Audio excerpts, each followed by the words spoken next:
जो कुछ भी आपसे प्राप्त किया जा सकता है वो सब आपके लिए लाभ के लिए होगा।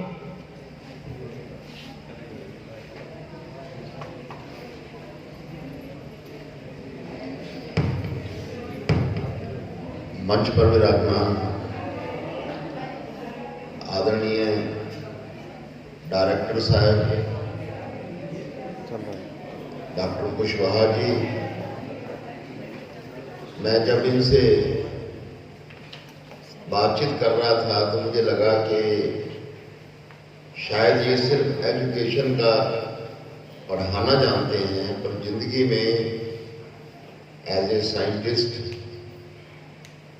एज एडमिनिस्ट्रेटर आपने बहुत काम किए हैं। तो सबसे पहले मैं आपको बधाई देना चाहता हूं कि आप ऐसे हाथों के अंदर गड़े जा रहे हैं कि आपका भविष्य। श्री राजीव जी, हमारे प्रांत संयोजक जी, और हमें बहुत अच्छा लगा।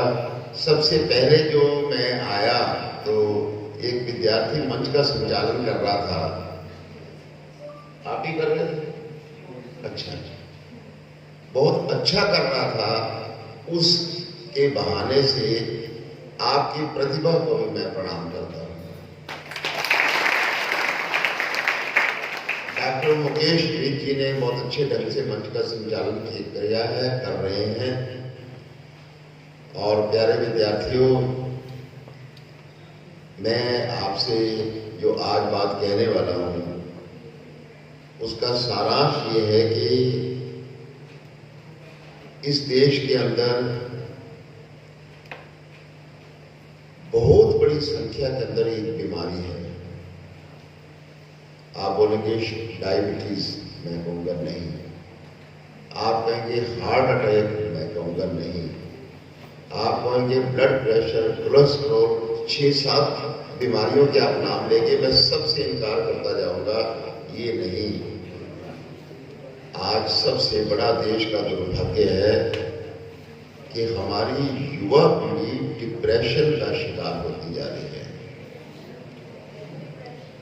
अत्यधिक चिंता का शिकार होती जा रही है। और उसके आंकड़े इतने खतरनाक हैं कि विश्वास करने को दिल नहीं करता, उधर सोचने को दिल नहीं करता। दिल्ली के अंदर एक संस्था बनी है जो मनोवैज्ञानिक ढंग से डिप्रेशन वालों का, जिनको बहुत चिंता रहती है, परेशान है, जिसको आधा पागल कह सकते हैं, विक्षिप्त अवस्था वाले, उनका इलाज करती है।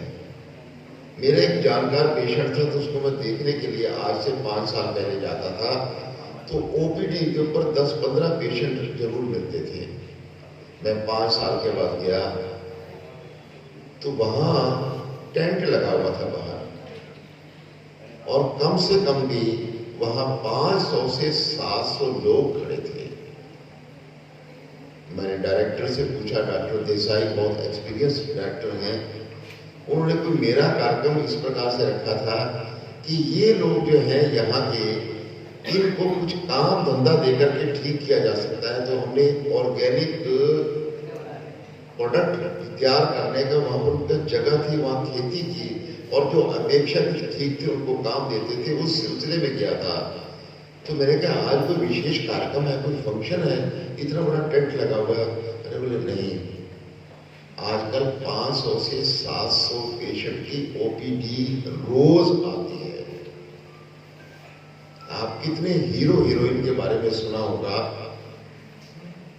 कि जो डिप्रेशन का शिकार हो जाते हैं, जो आत्महत्या करते हैं, वो लास्ट स्टेज है। और रात को नींद ना आना परेशानी के अंदर ये पहला लक्षण होता है। इसका कारण अगर आप जान लेंगे तो ये जो आत्मनिर्भर जिला हमें बनाना है, स्वाभिमानी जिला बनाना है। अब वो कब बनेगा मैं कह नहीं सकता, देश कब बनेगा मैं कह नहीं सकता, परंतु यहां बैठा हुआ हर युवक, हर युवती आत्मनिर्भर बनेगा, स्वाभिमानी बनेगा और डिप्रेशन का शिकार नहीं, दूसरों को कोई शिकार हो जाएगा उसको भी रोक सके, अगर इतनी क्षमता आपके अंदर आ गई तो मेरा बोलना सफल, आपका सुनना सफल, कार्यक्रम। मैं आपसे विद्यार्थी के नाते एक पहली बात करता हूँ, हर एक को भय रहता है कि पेपर के अंदर क्या आएगा, मुझको याद होगा कि नहीं होगा, और उसके लिए फिर कुछ प्रकार की सेटिंग करना शुरू करते हैं, कुछ पर्चियाँ बनाना शुरू करते हैं, कुछ लोग मैसेज कोई बाहर दे दे। और आप जानते हैं बिहार सबसे ज्यादा बदनाम प्रदेश है, पर कम पहले उत्तर प्रदेश में नहीं था कि जहां लाउड स्पीकर से बाहर बच्चों को हिंट दिए जाते थे। और मैं ऐसा नहीं कि उत्तर प्रदेश बिहार का नाम, मैं अंबाला से हूँ। जब एक बार ग्राउंड में से गुजर रहा था तो कुछ पहलवान लोग वहां पर कागज का काम करते हुए दिखाई दिए।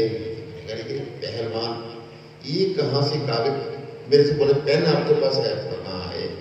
पेन दिया तो झट से कहीं से कागज मांग के लाए और वो सब उन्हें करना चाहिए कि क्या आफत आ गई, दाव पेच के नाम लिख रहे हो? नहीं, बोले वो बेटी लड़का है ना हमारा पहलवान। बोले हाँ, वो पेपर दे रहा है 10वीं के 8वीं के और उसको पास कराना है।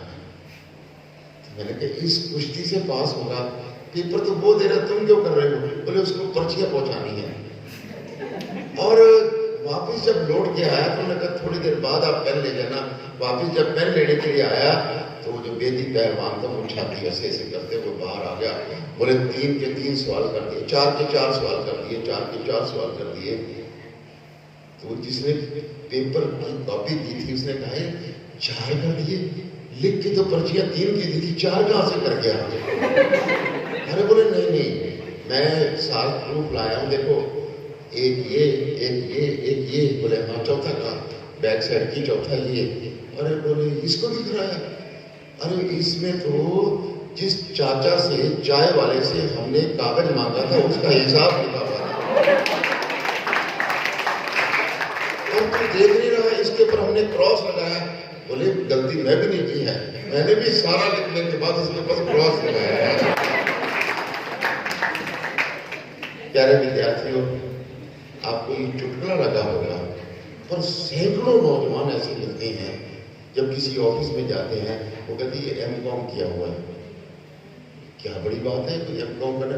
अरे बोले इससे टोटल लगवाओ, 10 आइटम लेकर के हर बार नया टोटल लिखाएगा, पहला अलग दूसरा अलग, ये इसकी हालत है। और कहीं ना कहीं से वो शीशे में सुन रहा होता है, एकदम शर्मिंदा हो जाता है। 3 चीजें सिर्फ आप याद कर लो, सिर्फ 3 चीजें। मैं ऐसा कोई ज्योतिषी नहीं हूं कि आपका भविष्य कहूं कि आपका उज्जवल भविष्य होगा जीवन, लेकिन भविष्य वक्ता नहीं हूं, लेकिन मैं आकलन कर सकता हूं। अगर आप में से कोई लिख करके मुझे चाहे तो मैं दे सकता हूं। जीवन में पढ़ाई में कभी मार नहीं खाओगे। 3 चीजें। पहला कंसंट्रेशन, मैंने एकाग्रता, मैंने ध्यान से सुनना। मैंने अभी भी मैं देख रहा था जो लास्ट बेंच है उससे पहले, अभी नहीं, अब क्योंकि कहानी सुनानी शुरू की। शुरू में 3 लड़कियां आपस में सिर जोड़ करके, उधर मत देखो, किसी की तरफ अपने अंदर देखिए, वो बात कर रही थी। अब जब ऐसे में बात करेंगी तो मैं अचानक कोई प्रश्न पूछूंगा, वो उत्तर नहीं दे पाएंगे। और इंटरव्यू में यही होता है, पेपर में यही होता है, जिंदगी में यही होता है। प्यारे विद्यार्थियों, आप 2 घंटे क्लास में आओ, शाम को 3 घंटे पढ़ो, 1 घंटा पढ़ो, पर जितनी देर पढ़ना है एकाग्र होकर के पढ़ना। एकाग्रता में सबसे बड़ा बाधक कौन है? पिताजी नहीं, पड़ोसी जो लाउड स्पीकर चलाते हैं वो नहीं, वो आपका दोस्त जो आपको बुलाता है आ जाओ खेलने के लिए चले, वो नहीं, आपकी जेब में रखा हुआ मोबाइल। आपको लगता है थोड़ा थोड़ा पढ़ाई भी करते रहते हैं, थोड़ा थोड़ा म्यूजिक भी सुनते रहते हैं, और म्यूजिक जब लगाते हैं तो अचानक मैसेज आना शुरू कर देते हैं, वो मैसेज भी देना शुरू करते हैं, इधर का इधर मैसेज, इधर का इधर मैसेज, वो करना शुरू करते हैं। पढ़ाई गायब हो जाती है, मोबाइल हमारी छाती पे रखा होता है, किताब साइड में पढ़ती होती है, और माँ कहती है क्या कर रहा है? हम झटक के कहते हैं पढ़ाई। कहाँ से? किताब से। किताब कहाँ है? तो हम ढूंढते, किताब कहाँ गई? यहाँ तो थी। अरे वो तो मैं रसोई में रख के आई हूं, तो सो रहा था। ये कंसंट्रेशन है। प्यारे विद्यार्थियों, आपको मैं एक प्रश्न पूछूं, क्या कभी ऐसा हुआ है कि बरेली में इतनी गर्मी आई हो कि आप छत के ऊपर कपड़ा टांग करके आए हो, अपनी कमीज टांग के आए हो और वो शाम को जल गई? ऐसा कभी होता है क्या? आपकी किताब ऊपर छोड़ करके आ गए और बाद में जल गई।